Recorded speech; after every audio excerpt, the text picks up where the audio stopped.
Je t'ai dit ce que tu dois enseigner et recommander.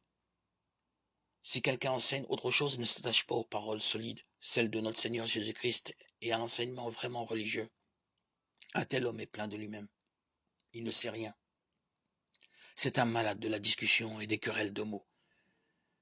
Il ne sort de tout cela que rivalité, discorde, insultes, soupçons malveillants, disputes interminables de gens à l'esprit corrompu qui, coupés de la vérité, ne voient dans la religion qu'une source de profit.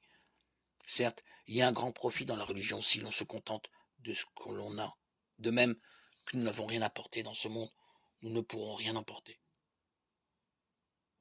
Si nous avons de quoi manger et nous habiller, sachons nous en contenter. Ceux qui veulent s'enrichir tombent dans le piège de la tentation. Ils se laissent prendre par une foule de désirs absurdes et dangereux qui se précipitent les gens dans la ruine et la perdition.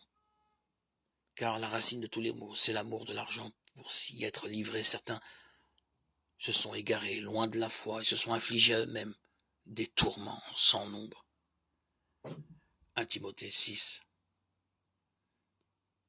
3, 10.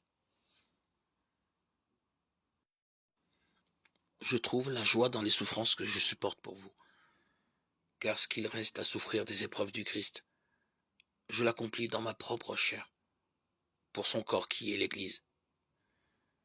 De cette Église, je suis devenu ministre, et la charge que Dieu m'a confiée, c'est d'accomplir pour vous sa parole. Le mystère qui était caché depuis toujours à toutes les générations, mais qui maintenant a été manifesté aux membres de son peuple saint.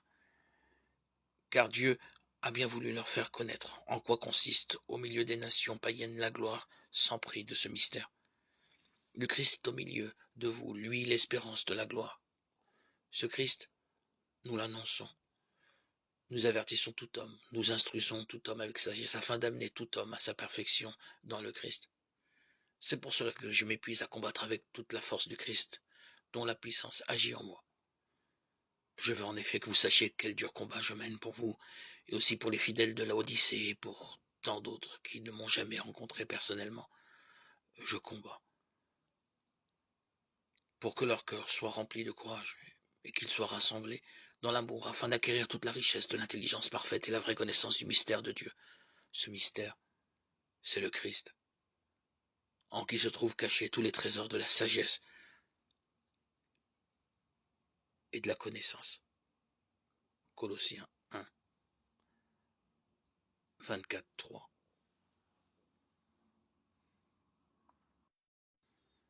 En effet, si quelqu'un observe toute la loi, mais s'il est en faute sur un seul point, le voilà en infraction par rapport à l'ensemble de la loi.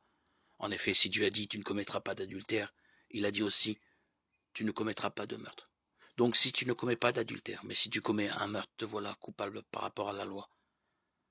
Parlez et agissez comme des gens qui vont être jugés par une loi de liberté, car le jugement est sans miséricorde pour celui qui n'a pas fait miséricorde.